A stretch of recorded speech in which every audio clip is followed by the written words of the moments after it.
आज जानते हैं कुछ आसनास क्रोनिक किडनी डिजीज मैनेज करने के लिए। पहला, मंडूकासन। आप नीलिंग पोस्चर में आ जाइए। फिर यहाँ से आपका नीस एक साथ में टोज टच करना है आपको, और आपके हील्स को दूर करके उसके बीच में बैठ जाना है वज्रासन में बैठ। फिर यहाँ से आपके आपके हाथों की मुट्ठी बनानी है और एक साथ कुछ इस तरह से रखना है आपके नाभि के पास। ओके।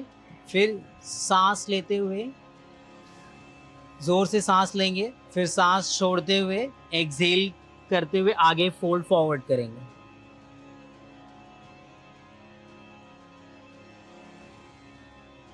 फिर धीरे से सांस लेते हुए ऊपर आ जाएंगे। फिर इसी तरह 2-3 बार दोहराएंगे। अब देखते हैं दूसरा आसन, नौकासन। सीधे बैठेंगे दंडासन में और आपकी बैक सीधी रखते हुए इनहेल करते हुए दोनों पैर को ऊपर उठा लेंगे, नी सीधा रख के, बैक स्ट्रेट, आपकी चेस्ट ओपन होगी एंड दोनों हाथ सीधा। आपके कोर को एंगेज करेंगे। इस स्थिति में कुछ देर होल्ड करेंगे और धीरे से रिलीज।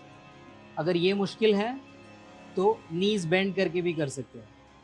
अगेन धीरे से पैर ऊपर लेंगे, बैक स्ट्रेट रखते हुए, यहाँ नीज बेंड कर लेंगे। यहाँ भी आपके कोर को एंगेज रखना है और हाथों को इस तरह से सीधा। इस स्थिति में कुछ देर होल्ड करेंगे एंड फिर रिलीज कर देंगे। आइए अब कुछ और टिप्स जानते हैं योग गुरु हंसा माँ से। नमस्कार। किडनी डिजीज में बहुत ध्यान देना पड़ेगा कि हम पानी सफिशिएंट पिए, कि जिससे यूरिक एसिड धुल के बाहर जाए, शरीर में ना जमा रहे। बहुत ज़रूरी है कि हम कोशिश करें कि चलते फिरते रहें, क्योंकि किडनीज में दबाव तब आता है जब आप लंबे समय बैठे रहते हो, वो भी आरामी स्थिति में बैठे रहते हो। सीधा बैठना और एक्टिव रहना बहुत ज़रूरी है। विटामिन सी हाई हो, ऐसा फ्रूट्स और ऐसा खाना खाना ज़्यादा अच्छा रहेगा किडनी डिजीज़ के लिए।